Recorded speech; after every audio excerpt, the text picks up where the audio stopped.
Welcome back to Film Snob HQ. We are still on the road to Avengers Doomsday. We have been talking about the X-Men. We've been talking about Fantastic Four. We've talked about Blade, Howard the Duck.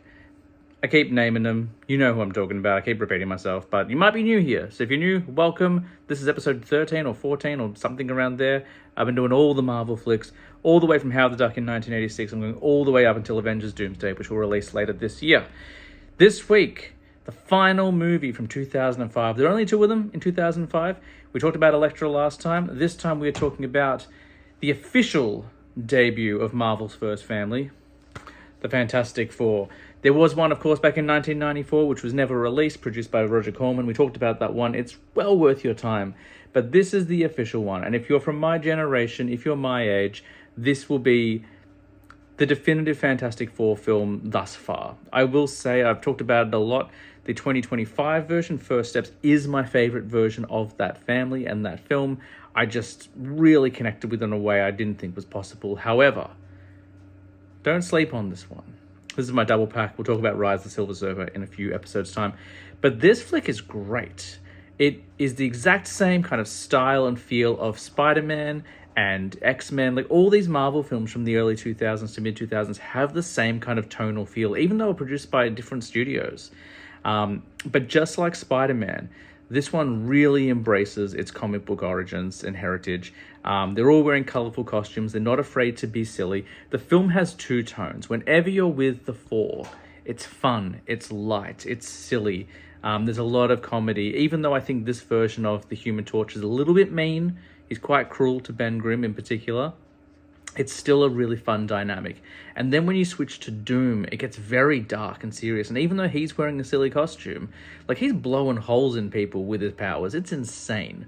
You've got Ioan Gruffudd as Reed Richards, who's really good in the role. He's maybe the perfect cast. I love Pedro, and I think he did an excellent job, and I really dig his interpretation. But in terms of look, I think Ioan Gruffudd might hold it. Like, he just looks the part. Jessica Alba as Sue Storm is really fun. Chris Evans as Johnny Storm is excellent. And Michael Chiklis as Ben Grimm really fits the part. And I will say, of all of the things we've had, all the Ben Grimms, his voice is my favorite. The way he yells it's clobbering time in the final act is exactly how you would want him to sound. That being said, I like Ebon's performance as well in the new one. He's a lot more softer toned, but he's also a lot less angry than this thing. This thing has just become the thing. It's a very simple origin story. They fly up to space. They all get subjected to cosmic energy. It transforms their DNA, and then they have to reconcile with their powers. It's so close to being a body horror film, but it's fun, so it never gets too gross or scary. The 2015 one we'll talk about later, and that is a body horror film, in my opinion. Julian McMahon, the late, great Julian McMahon, plays Victor Von Doom, and he's excellent. He's so good. He's really good as Victor, and then when he finally masks up and becomes Doom, he's fantastic as well. This Doom is an organic Doom, just like how Spider-Man shoots webs from his wrists. This Doom is not wearing armor. His body becomes the armor, which is a really fun detail as well. It's so much fun. It's a great family flick. You can definitely watch it with kids. My daughter's probably a little bit young for this one, just because of Doom blowing holes in people's chests, but she's not too far off it. Do I think this Fantastic Four is showing up in Doomsday or Secret Wars? I think maybe. I think we're going to see him. We already had Johnny, a version of Johnny, show up in Deadpool and Wolverine. I think we're getting Ioan Gruffudd back. I think we're going to get a Council of Reeds, and he's got to be there. I would love to see Chiklis's Thing as well. Weirdly said out of context. I would like to see Michael Chiklis as the Thing return.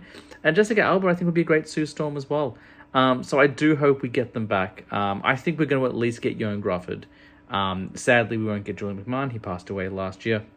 If they had some archival footage, I would be open to it if they could do it in a respectful way. But I think we're at least getting him back. Next up is X-Men The Last Stand.